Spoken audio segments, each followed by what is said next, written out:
On the heels of an all-time high homeless count in Los Angeles, the city controller, who's the watchdog of your tax dollars, says it is no surprise that voters are angry. NBC4's John Kaddish-Klimak is live for us right now in Studio City, and John's going to show us why. John? Yeah, he was very candid with us today about some of his frustrations with all of this. As you said, he's the watchdog, making sure your money is being used properly. And he says right now he's a little concerned that the city isn't using the homeless funds properly, at least isn't using it properly right now. Well, to be frank, at this point, I'm upset. LA City Controller Ron Galperin, candid frustration with us today, speaking for the first time since the release of the homeless count proved the crisis in Los Angeles is at an all-time high. All of us wanted to see more results by now. I think people had a reasonable expectation that more would happen. Galperin is in the midst of an audit of Proposition HHH, which voters passed in 2017. Triple H was supposed to and is supposed to create 10,000 units.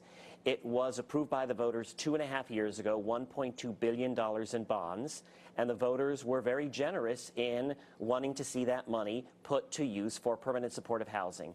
To this day, unfortunately, there is not one such unit that has been built. He says he believes the lack of action by the city led to a lack of interest from voters yesterday when they voted down Measure EE, something Mayor Eric Garcetti had promoted heavily. I disagree. I completely disagree.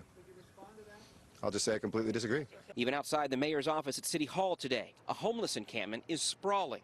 The controller says the mistake lies with the city's inability to see the crisis as more of a natural disaster. When you have, for example, a major earthquake or you have a major flood or disaster anywhere in the country, you see FEMA trailers come in. You see a whole organized effort to house people even if it's intense. He says the fault lies in looking for perfection instead of looking for reasonable temporary solutions. It's not necessarily about everybody having their own unit, but how do we look at shared housing models? How do we look at micro units? Again, it's not perfect, but it is much better than actually being on the sidewalk.